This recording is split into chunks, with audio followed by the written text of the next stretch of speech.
Welcome to This Week in West Hempstead, sponsored by Creative Corner. Our special guest is longtime West Hempstead resident Joe Varon, who is here to talk about the upcoming Memorial Day Parade taking place this Monday, May 30th. Here is Norm Case with Joe Varon.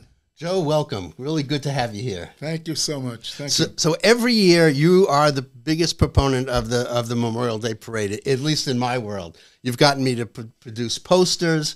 We've promoted it in synagogues and in civic associations. Tell us about your involvement.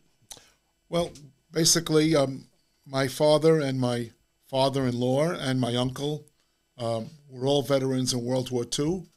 My father-in-law and my uncle, my father-in-law and his brother, so I don't know how I'm related to him, but they came here from Germany. They immediately joined the American Army and went back to Germany to translate and help the Army effort and help us win the war and liberate the concentration camps. And we should all be indebted to the American soldiers for the job they did in protecting democracy in the world and for liberating the concentration camps and freeing Europe. And it's very, very important to me that every single year that I walk in our Memorial Day Parade, I would love to see as many people from our community as possible to come out and walk. We will be meeting at the St. Thomas Annex right across the street from Hall's Pond this Monday at 10 a.m. Anybody who would like to take the stroll up Hempstead Avenue with us and show their support, bring an American flag if you have one. If you don't, just come and let's show the world that we remember what these people did for us. And I hope my father and my father-in-law and my uncles and all those, I'm sure everybody in this neighborhood has somebody who was in the war effort, and it's very, very important to remember them and honor them on this day. Right, and we also should remember that there are a lot of people who gave a lot of their life and a lot of their souls to the Vietnam War, the Korean War, the Gulf War.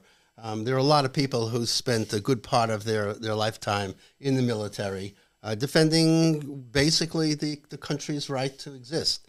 And this is what this parade's about. So Joe will be there. I'll be there. You can come and bring a flag.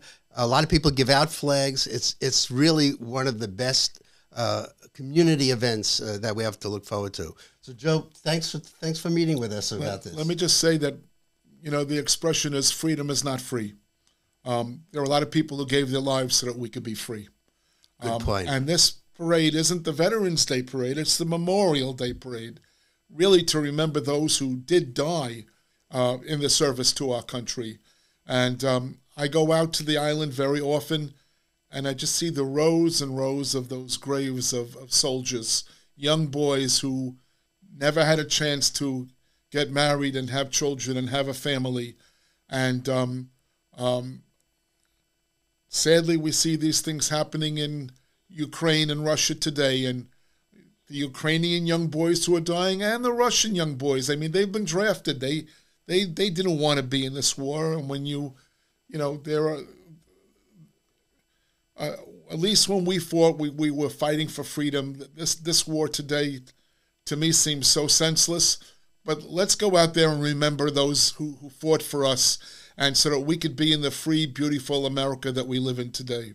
Great Thank point. you. So let's transition to something different. You're very involved in environmental affairs. You've been hosting environmental walk-arounds in parks and on beaches. There's something coming up in June, right? Every year in June, during the full moon, we have a very unique happening on the beaches all over Long Island, and Brooklyn, Queens is part of Long Island, for those who don't know geography, but it is. But every year the horseshoe crabs come up onto the beaches and they lay their eggs. It sounds like a very insignificant thing, but all the migratory birds who are flying up from South and Central America are counting on those eggs to eat I mean, they've flown for thousands of miles up here, and true, the horseshoe crabs don't lay their eggs for the birds to eat them. They lay their eggs to propagate and have more horseshoe crabs, but they lay enough eggs so that there's enough for the horseshoe crabs to populate, but also Hashem's great master plan makes sure that there's plenty of eggs for the piping plovers and other birds that come along. So we're going to go to the beach 6:30 one evening as the tide comes in and watch the horseshoe crabs come on shore and lay their eggs. And we invite everybody, young and old, to join us. We will be doing this at Plum Beach, which is on the Belt Parkway near Sheepshead Bay. Right, and we're going to carry it on our website. We'll have the date and the time, and you'll be able to go to West Hempstead Echo and check it out. Joe's tours are always the most interesting ever. So, Joe, thanks so much for being here. My pleasure. Really enjoyed being with you. Thank you so much, Norm, and everybody, and have a great evening. Good night. And you've been watching This Week in West Hempstead, sponsored by Creative Corner.